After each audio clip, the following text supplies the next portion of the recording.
Muy buen día, bendiciones, un placer estar acá para compartir una pequeña reflexión de la palabra de Dios con todos ustedes. Hoy el pastor Orlando Oliveros no puede estar, está en oficios de compromiso ministerial y pues estoy acá en apoyo al ministerio del pastor.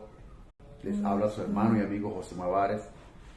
Quisiera hablarles de la manera más sencilla, concreta y diáfana posible acerca de los fundamentos de fe. ¿Y por qué este tema? Yo sé que de repente algunos con toda razón dirá otro tema de fe.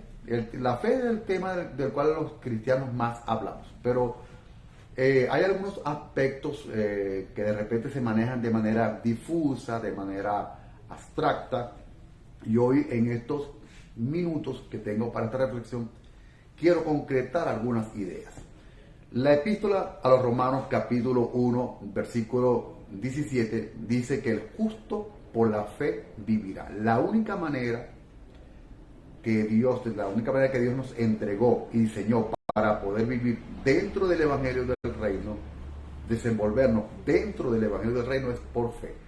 Dos letras, una palabra extremadamente pequeña, fe. Pero esa palabra une el cielo y la tierra. Ahora, desde la perspectiva netamente escritural, tenemos dos tipos de fe, ¿okay? O dos bloques de fe: la fe salvífica y la fe vivencial.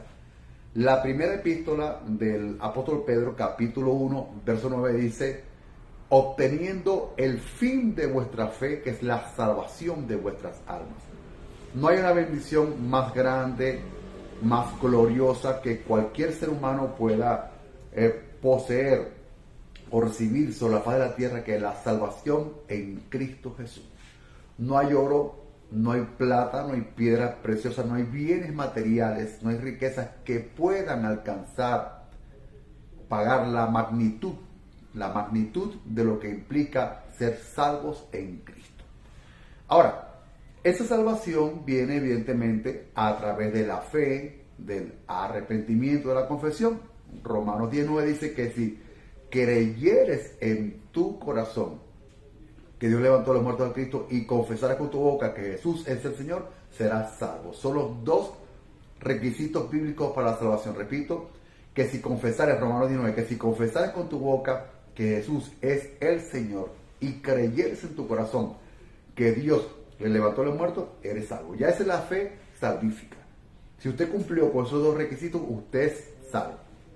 Ahora, al entrar a la dimensión del Evangelio del Reino, de la vida en el Evangelio del Reino, necesitamos otro tipo de fe. Ya no la fe salvífica, porque ya usted es salvo. Necesitamos la fe vivencial. De esta fe vivencial nos habla el apóstol Pedro en su segunda epístola, capítulo 1, verso 3 al verso 10. Pedro dice, como todas las cosas que pertenecen a la vida y a la piedad nos han sido dadas. Aquí quiero hacer un pequeño inciso y noten el tiempo allí, que dice Pedro que las cosas que pertenecen a la vida y a la piedad ya nos han sido dadas. Entonces, la fe tiene una dimensión de tiempo. Esto me hace recordar que en Eclesiastés 3:15 dice que lo que ha de ser fue ya. ¿Okay? Que lo que ha de ser fue ya. De modo que lo que estamos esperando que Dios haga, ya para efecto de Dios, ya lo hizo.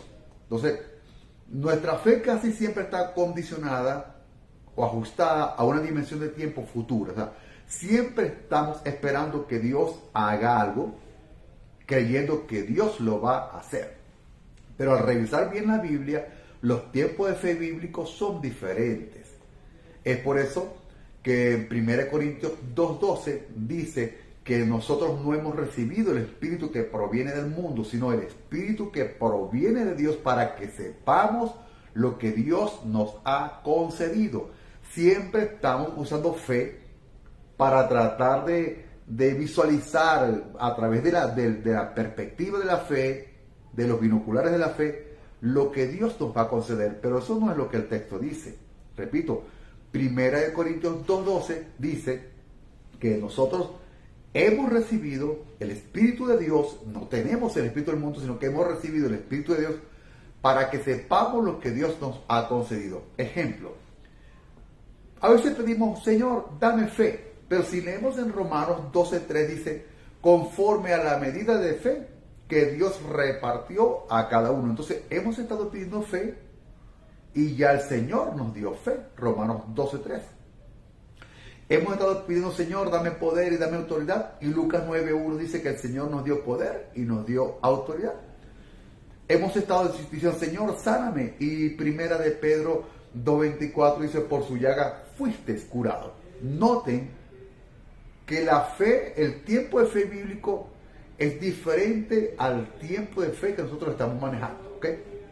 Ahora, vuelvo nuevamente a la epístola del apóstol Pedro. Pedro dice, todas las cosas, estoy en segunda de Pedro capítulo 1, verso 3 al 10. Dice Pedro, todas las cosas que pertenecen a la vida y a la piedad nos han sido dadas por su divino poder mediante el conocimiento de aquel que nos llamó por su gloria y excelencia, por medio de las cuales nos ha dado preciosas y grandísimas promesas, para que a través de ellas llegásemos a ser participantes de la naturaleza divina, habiendo huido, dice Pedro, de la corrupción que hay en el mundo a causa de la concupiscencia. Ahora viene el asunto de fe. Dice Pedro, por esto mismo, por estas causas, añadid a vuestra fe, ¿a cuál fe? A la fe salvífica.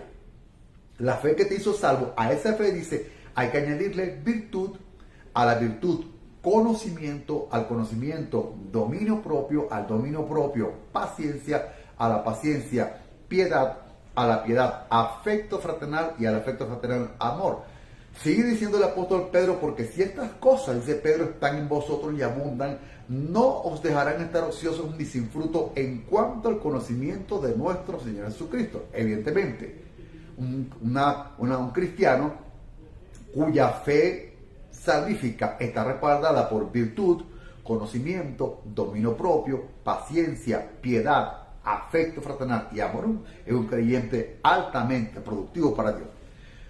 Pero sigue la narrativa, el apóstol Pedro, estoy en el capítulo 1, en la segunda epístola de Pedro, capítulo 1, versos 3 al 10, sigue la narrativa y Pedro dice, el que no tiene estas cosas, dice Pedro, tiene la vista corta.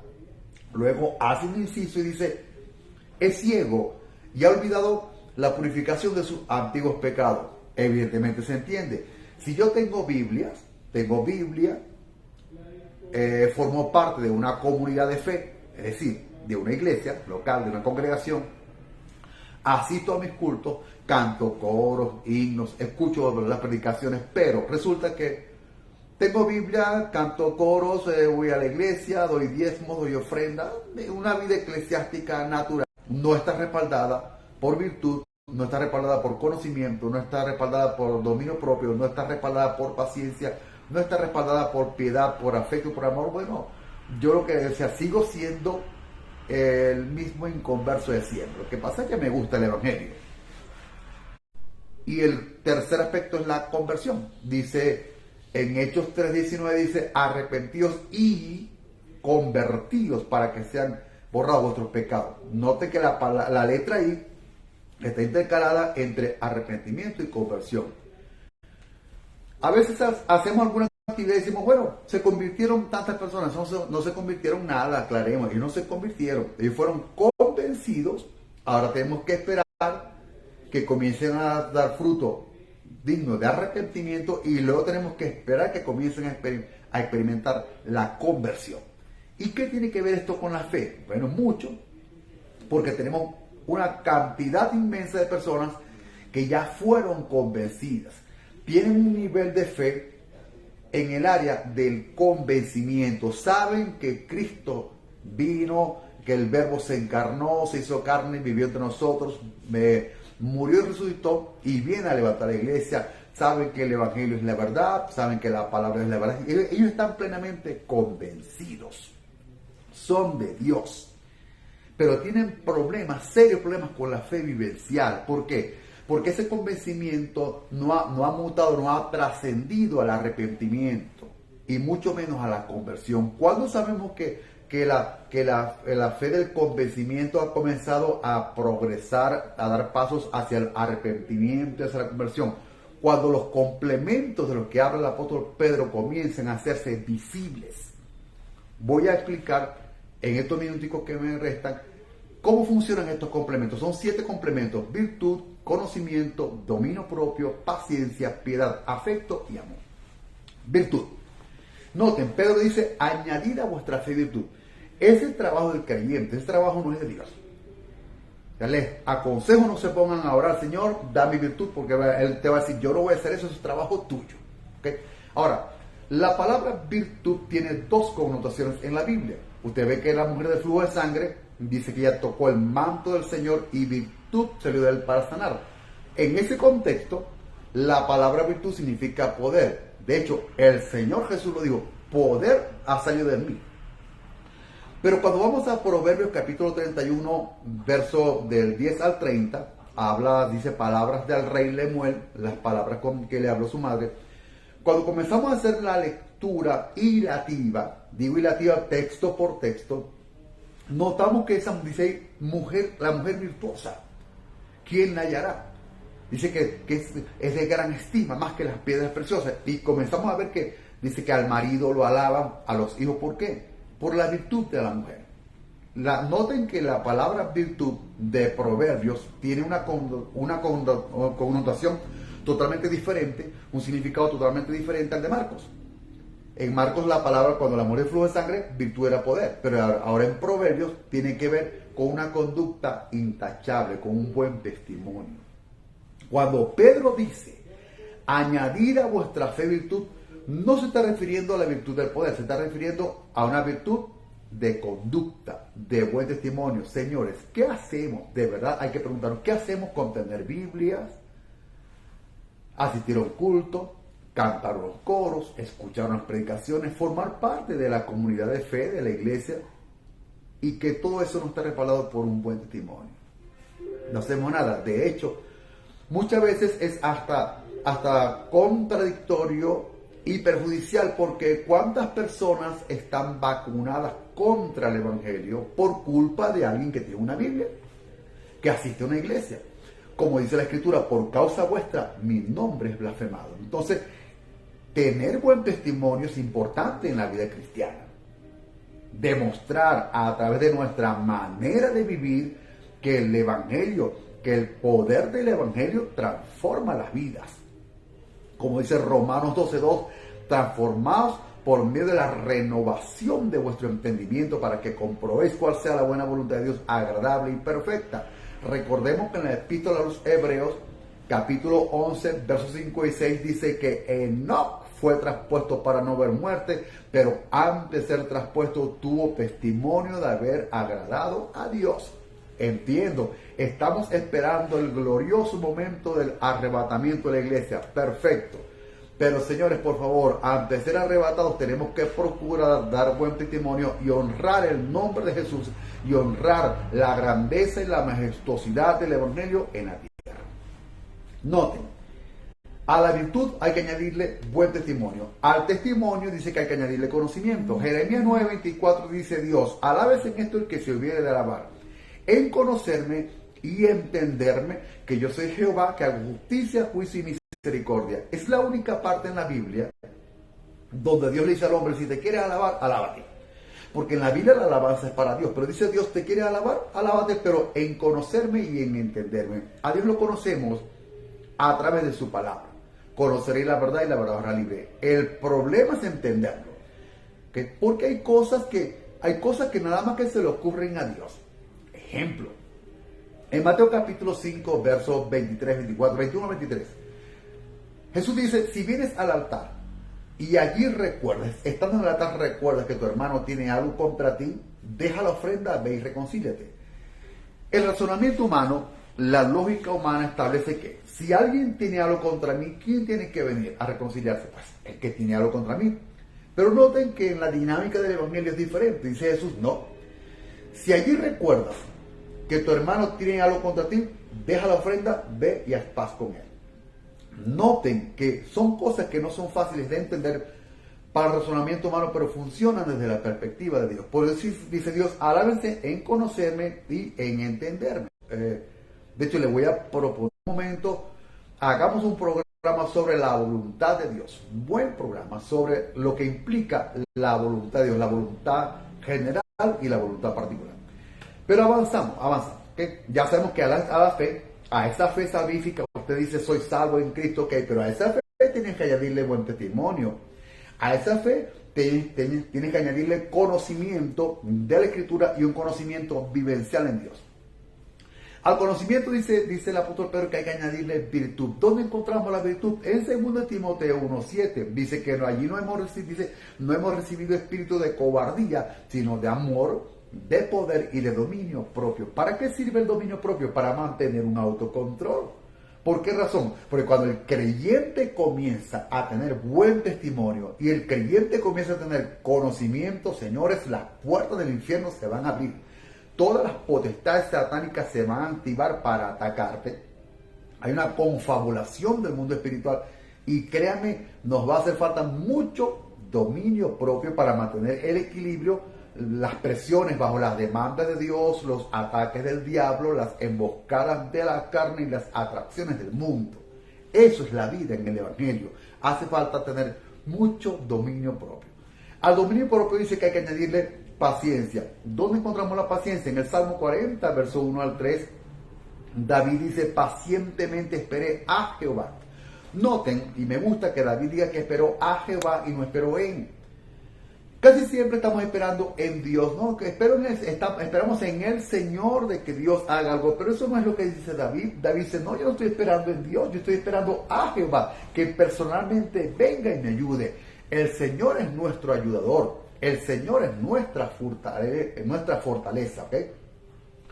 Y la ayuda de Dios podemos entenderla de dos maneras. Porque esta fe, muchas veces la fe te exonera y muchas veces la fe te preserva. Y esto es bueno aclararlo. ¿De qué manera nos ayuda? A veces queremos que Dios nos ayude exonerándolo. Es decir, que el Padre Celestial evite que pasemos por algunas cosas. Y eso sucede. Muchas veces Dios interviene de modo que nos libera de que pasemos por algunas experiencias, pero muchas veces la fe no nos exonera, muchas veces la fe nos preserva. ¿Cómo es esto? Recuerden que Dios nunca evitó que Daniel cayera en el foso de los leones. Dios lo que evitó es que los leones se comieran a Daniel. Dios nunca evitó que Sadrach, Mesach y Abednego cayeran en el horno de fuego. Lo que sí evitó es que el fuego los quemara. Entonces, muchas veces tu fe, Dios va a usar tu fe para preservarte. Dios te va a ayudar, en algunos casos Dios te ayuda exonerando y te libera de que pases por algunas experiencias. Pero en otras veces Dios te va a ayudar acompañándote, dándote fortaleza en medio de todas las circunstancias que son anexas, que son parte inherente a la vida, natural y espiritual. Entonces ya tenemos que la fe. Esa fe de la cual tanto hablamos los cristianos, bueno, esa fe salvífica, ya sabemos que tiene que tener un buen testimonio, tiene que tener conocimiento, tiene que tener dominio propio, tiene que tener paciencia. David dice, pacientemente esperé a Jehová y se inclinó a mí y me sacó del pozo de la desesperación y del lodo cenagoso, puso mis pies sobre peña y un cántico nuevo en mis labios. Hay que ver la cantidad de circunstancias que atravesamos en nuestra vida en el Evangelio. No entiendo la irresponsabilidad de algunas personas que se ponen a ofrecer un Evangelio nivel Narnia. Un Evangelio fantasioso, venga a Cristo y todos sus problemas se van a resolver. Así no funciona. Jesús nos garantizó, en el mundo tendréis aflicciones, pero confiad al que venciere, que yo voy a estar con ustedes, pero en el mundo van a haber aflicciones. Entonces, ¿qué pasa? Hoy, mañana o pasado, el Señor se va a inclinar y nos va a ayudar. Y nos va a sacar. En su forma y en su tiempo, Él nos va a ayudar y nos va a sacar del pozo de la desesperación y del lodo cenagoso. De esos momentos desesperantes que muchas veces atravesamos. Tenemos ya virtud, conocimiento, dominio propio, paciencia. Dice Pedro, a la paciencia hay que añadirle piedad. Piedad, comenzamos a buscar la piedad en la Biblia y encontramos Miqueas 8:6. Miqueas 6:8 dice, Miqueas 6:8 dice, ¿qué pide Jehová? 3 cosas, dice Dios. Dice Jehová, Miqueas, hacer justicia, amar misericordia y humillarte ante Dios. Nosotros vivimos haciendo cosas para agradar a Dios. La Biblia no vino para complicarnos la vida. El Evangelio de Cristo no vino para complicarnos la vida. Miqueas dice, tres cosas hace falta para agradar a Dios. Hagan justicia, amen la misericordia y humíllese. Voy a tomar la de medio, que es la que aplica, amar la misericordia. En la Biblia hay dos tipos de misericordia, la misericordia por resignación y la misericordia de corazón. Alguien me dirá, José Manuel, ¿y cómo es la misericordia por resignación? Bueno, ¿cuántas veces usted y yo hemos hecho cosas porque no nos queda más remedio, porque estamos en la iglesia y somos cristianos, bueno, pero en el corazón no lo queremos hacer? El apóstol dice, Pablo dice, todo lo que hagáis, hacedlo de corazón, como para Dios y no para los hombres. Si vamos a hacer misericordia, vamos a hacerla de corazón. ¿Okay? Y la misericordia es la naturaleza misma del Evangelio. Nadie tiene que forzarnos a eso. Ya tenemos virtud, tenemos conocimiento, tenemos dominio propio, tenemos paciencia, tenemos la piedad. A la piedad dice el apóstol Pedro, hay que añadirle afecto fraternal. Esto me hace pensar en 1 Juan 1.7. Si andamos en luz, dice Pedro, y tenemos comunión. 1 Juan 1.7, 1 Juan 1.7 dice que si andamos en luz como Cristo está en luz y tenemos comunión los unos con los otros, la sangre de Cristo nos limpia de todo pecado. Bien importante ese texto, ¿ok? Porque el texto está diciendo que para que la sangre nos limpie, tenemos que andar en luz como Cristo está en luz y tener comunión los unos con los otros. ¿Cómo puede la sangre de Cristo limpiarnos con un corazón lleno de resentimiento, de odio y de amargura? No hay una cosa más absurda que hablar de una santidad con amargura. Me hace recordar esto por lo que dice por ahí en la epístola a los Hebreos, capítulo 12, dice 12:2, dice, sin paz, seguid la paz con todos y la santidad, sin la cual nadie verá al Señor, ¿okay? Porque sin paz y sin santidad nadie verá al Señor, sin paz y sin santidad. Casi siempre hacemos énfasis en la santidad, la vida de santidad y la sana doctrina. Ok, perfecto, un aplauso, maravilloso. Me apunto en eso, pero el texto dice que sin paz y sin santidad, o sea, coloca la paz primero y la santidad después. ¿Por qué? Porque, repito, no se puede ser un santo amargado, un santo resentido, un santo cizañoso, un santo malicioso. Todas las cosas, dice el apóstol Pablo a Tito, son puras para los puros, pero para los corrompidos y los incrédulos nada les es puro, pues hasta su mente y su conciencia están corrompidas. Concluimos el dossier de elementos con el amor. Noten que Pedro dice, a la fe, ¿tienen fe? ¿Son salvos? Ok, tienen que añadirle virtud, añadan conocimiento, añadan dominio propio, añadan paciencia, tienen que añadir piedad y ahora tienen que añadir afecto fraternal, tienen que añadir amor. ¿Cuántas veces hemos escuchado a alguien decir, me voy de esa iglesia, porque en esa iglesia no hay amor? Cada vez que yo veo que alguien se retira de nuestra comunidad, y hablo de comunidad de fe porque eso es la iglesia. La iglesia no es unas paredes, un lugar donde nos ponemos a cantar, no. La iglesia es el cuerpo místico del Señor. La iglesia es una comunidad de fe, porque el evangelio es fe, la naturaleza de Dios es fe. La fe emuná, la fe obediente. ¿Cuántas veces hemos tenido que soportar que alguien diga, me voy porque no hay amor? Cuando yo escucho de un creyente que dice eso, hace esa declaración, saco dos conclusiones. Ese creyente o nunca leyó o nunca entendió Romanos 5:5. Allí dice que el amor de Dios ha sido derramado en nuestros corazones a través del Espíritu Santo. Si usted tiene el Espíritu de Dios, usted tiene amor. Ok. Ahora, Juan dice, si ves que tu hermano tiene necesidad y cierras tu corazón, ¿cómo habita el amor de Dios en ti? ¿Lo ven ahí? Entonces, señores, para que podamos tener una fe sana en el Señor, una fe vivencial, esa fe necesita virtud, necesita conocimiento, necesita dominio propio, necesita paciencia, necesita piedad, afecto y amor. 7 complementos, que ese trabajito es nuestro. Ese no es trabajo de Dios. No se ponga a ayunar, a hacer vigilia, para que Dios le dé los complementos. Dios no se los va a dar. Eso es trabajo nuestro. Pedro concluye, y yo también concluyo esta pequeña reflexión, con el versículo 10. Segunda de Pedro 1:10 dice, porque haciendo estas cosas no caeréis jamás. Yo quiero saber ¿Cuándo es que el día que un cristiano, que un hijo de Dios, cuya fe esté respaldada por estos 7 complementos, cuándo es que se va a apartar de Dios? Nunca.